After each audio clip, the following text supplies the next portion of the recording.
So I've been I've been turning this engine over now for almost 3 days, trying to get those valves to free up.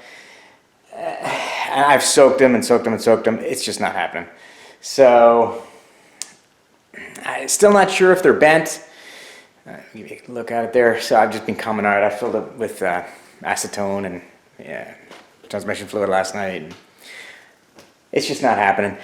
When I get down in there and look with that inspection camera, I can see the backside of the valves are they're full of sludge. I mean, it's just not happening. So I'm not going to dick around with it anymore, trying to chemically clean it and get the compression to come back. We're just going to pull the head, and no big deal. I'm fairly confident the bottom end on this motor is perfect. I was getting no blow by when I did the leak down test from the bottom end of it, and when I fill the cylinders with any kind of cleaner, that cleaner's there tomorrow. So it's not even, there's a really good tolerance between the piston rings and the cylinder bores. So I don't know. I just don't want to bother trying to chemically clean this, and if you spend a week, three weeks doing it and never get it. So I'm just going to bite the bullet. I'm going to pull the head off of it. I'm going to remove all the valves, clean them, and then we'll lap them back in. I've got a lapping tool somewhere around here, and if not, we'll just go buy another one. They're cheap, $5 or $6. I probably need to get a new tube of lap and paste and whatnot. I could just go get an engine for it and in a couple of hours be driving this car, but I'm in no hurry. I don't need it. And then I got thinking about it. If I'm going to record like repairing this, which looks like I'm going to do it, pulling the head off and doing all that's a lot of YouTube videos for you guys to watch. So I thought, well, why not just pull the head off of it and just do it that way. I'll do a new timing chain and guides and head gasket set, valve cover seals, all the stuff. Hopefully none of those valves are bent. If they are, we'll put new valves in it as well. I'll check the head, make sure it's flat and all that other stuff. If not, send it to machine shop, right? I mean, all the stuff you got to do. So I'm just going to get busy and rip the head off of this. It's really not that hard.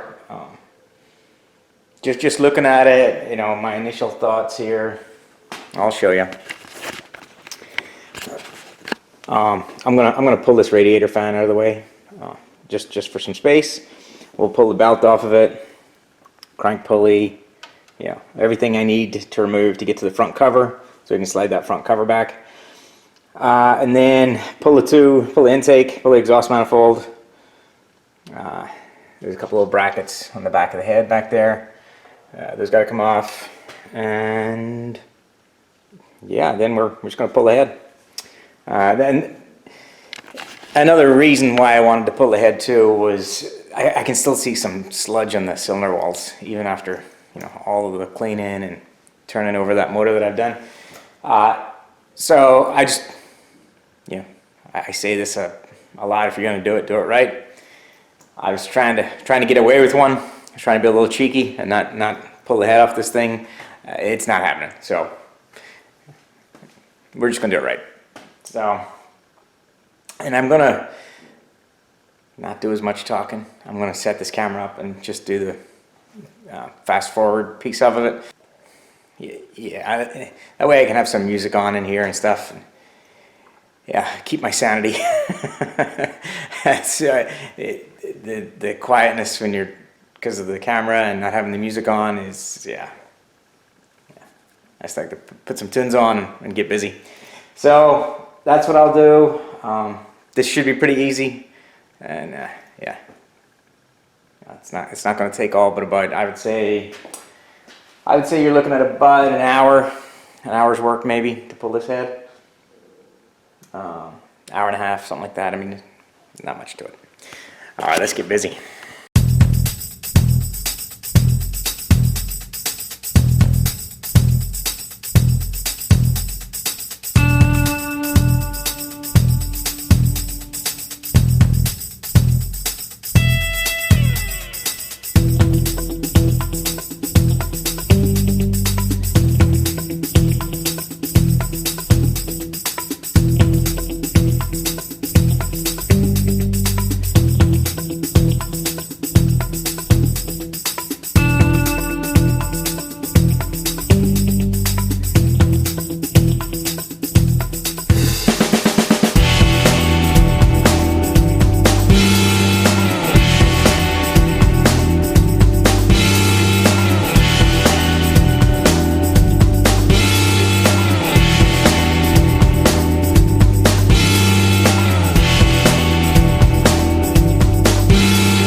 Okay, so good news is nothing's bent. When I took the cams off, the extra pressure on the valve springs sucked them right in. I am gonna take every valve out. I'm gonna clean the backs of them because they've got so much junk on them. That's what was keeping them. That's why they were hanging up. I did check the timing on this. I don't know if you saw it in the video. It's going to be super fast forward, but I did check the timing. It was perfect. This car hadn't jumped timing or anything like that. That wasn't a reason that those valves were staying open, or we had no compression. And when we did a leak down test, I had 80%, 85% leak down on cylinder number 2, and I think I had like 90% on cylinder number 3. And the four was, I think, just as bad. The best cylinder by far was cylinder 1. Which is surprising given the state of it. So they have to be taken out and cleaned. I've tried for about 3 or 4 days now to chemically clean them, and I kept looking in there with an inspection camera. It ain't happening. It's just not going to happen. I'm going to pull all the valves out, clean them, get them perfect, lap them back in, and I'm going to put valve stem oil seals in here as well. And I'm also going to get a new exhaust gasket, head gasket set. Not sure if I need head studs. I didn't look to see if I could reuse those. That is why I put them in the box in order, in case I can reuse them. If I can't reuse them, there's no need to do that. Toss them. I don't know if they're stretch bolts or not.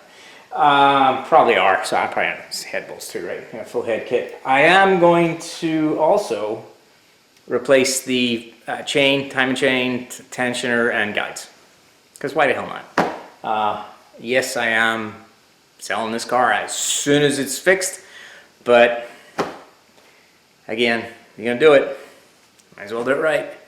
It's not that much more money to buy all them little parts, right? There's a Hyundai dealer right down the street from my house, so I don't know, it's a couple miles away, not even. So I'm gonna be their best friend for a while.